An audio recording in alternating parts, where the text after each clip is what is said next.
Les titres principaux, le Premier ministre Abiy Ahmed et la Première Dame Zinash Tayecho ont partagé hier un repas de fête.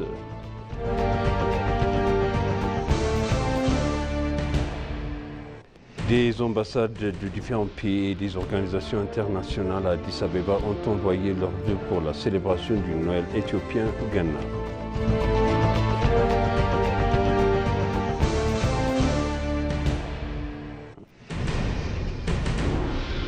Bienvenue chers téléspectateurs sur EBC, c'est moi Zalal Mourkana avec le journal. Le Premier ministre Abiy Ahmed et la Première Dame Zinash Tayecho ont partagé hier un repas de fête avec les couches âgées et défavorisées de la société au Palais national. Le programme de partage de repas organisé à l'occasion de Noël éthiopien Ghana était également accompagné d'une visite du musée national du Palais rénové. Les participants à l'événement ont exprimé leur gratitude au Premier ministre Abiy Ahmed et à la Première Dame Zinash pour avoir dédié la fête aux personnes âgées et aux membres défavorisés de la société, donnant ainsi un exemple louable à suivre aux autres. Ils ont également remercié le Premier ministre pour les activités de développement menées au profit des personnes âgées et des communautés défavorisées, exprimant leur joie d'avoir l'opportunité de visiter le Palais national.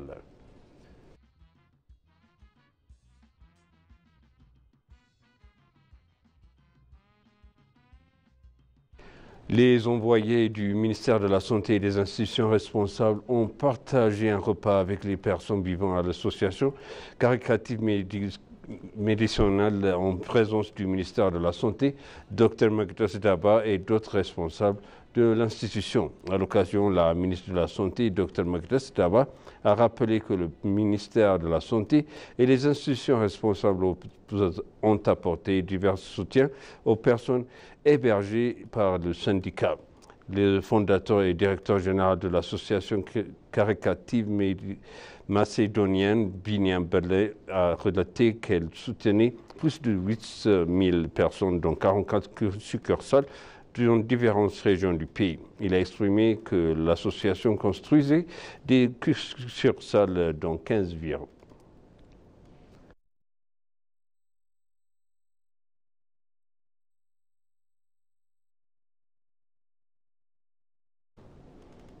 La maire d'Addis Abeba, Danich Abebe, a partagé un repas avec les agences de développement du corridor de l'association de Noël. La maire a offert un repas aux travailleurs qui travaillaient jour et nuit sur les 8 chantiers de développement du corridor de la deuxième phase de la ville. Elle a formulé qu'il avait célébré le festival ensemble pour remercier nos solides travailleurs du développement du corridor, nos entrepreneurs, nos consultants et nos coordinateurs d'institutions gouvernementales. Adanich a noté que le développement du corridor se fait sur tous les sites 24 heures sur 24 avec rapidité et qualité. La maire a salué les travailleurs qui participent au développement.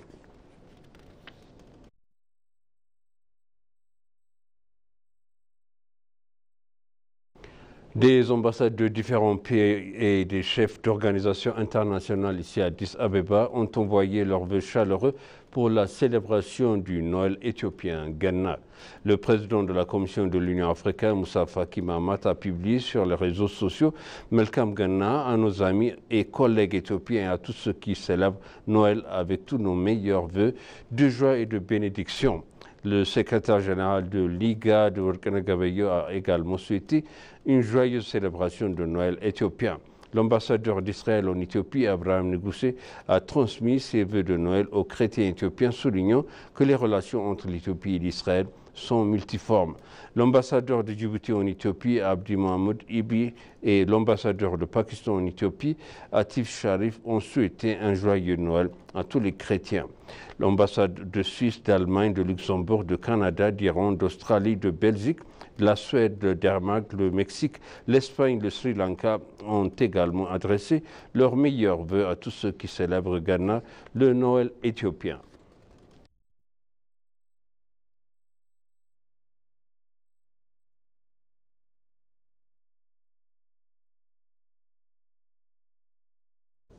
Le Noël Ghana a été célébré de manière colorée à Lalibela en présence des fidèles et de plusieurs touristes internationaux. À l'occasion, la ministre a souligné que le développement de l'expansion des destinations touristiques visait à garantir l'expansion de destinations touristiques que la communauté locale à tous les niveaux bénéficie du secteur. Salamé a exprimé que les efforts visant à améliorer les infrastructures pour rendre ces sites de patrimoine historique accessibles aux visiteurs sont en cours en collaboration avec des organisations internationales comme l'UNESCO. En outre, la ministre a ajouté que l'augmentation du nombre de prestataires de services touristiques et de la stimulation des investissements touristiques contribueront à générer des devises étrangères et à soutenir l'économie éthiopienne.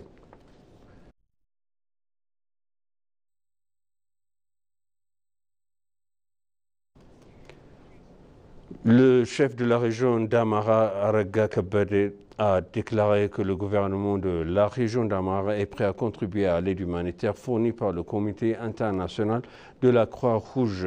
Le chef du gouvernement, Aragga Kabede, a reçu dans son bureau la délégation du Comité international de la Croix-Rouge et de la Croix-Rouge éthiopienne. Le chef de l'État, Aragga Kabede, a dit qu'il avait discuté avec la délégation de la disponibilité d'une aide humanitaire globale dans la région et de la collaboration avec le gouvernement régional.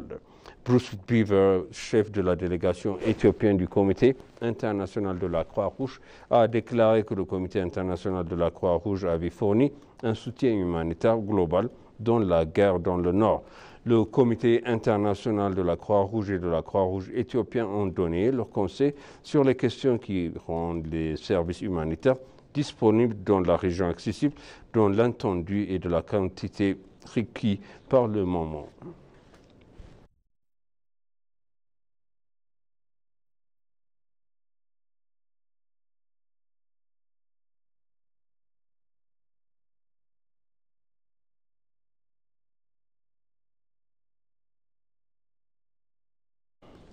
Et pour conclure, le journal Moussa Adam, membre du poste du commandant établi dans la zone défavorisée de la région et directeur adjoint du bureau régional de l'éducation, a noté que la force de défense éthiopienne apporte le soutien dont elle a fait preuve en temps de crise. Il a indiqué que l'armée, qui est la force de maintien de la paix, utilise 14 véhicules militaires pour sauver la vie des personnes vivant dans les zones vulnérables au tremblement de terre. Moussa a ajouté que l'armée effectuait actuellement la tâche d'évacuer les résidents locaux dans les zones dangereuses. Il a exprimé que l'armée remplit son devoir en assurant la sécurité de l'usine et de la paix dans la zone, car c'est là que se trouve l'usine sucrière Kassam.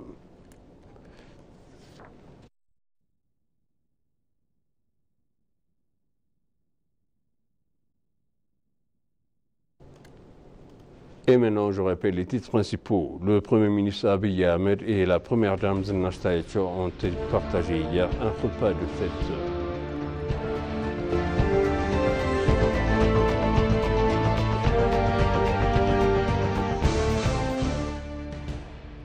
Des ambassades de différents pays et des organisations internationales à Addis Abeba ont envoyé leur vœu par la célébration du Noël éthiopien Genna. Chers téléspectateurs, ainsi s'achève le journal. C'était moi, Zalal Morkana, avec vous et je suis une bonne suite de programmes.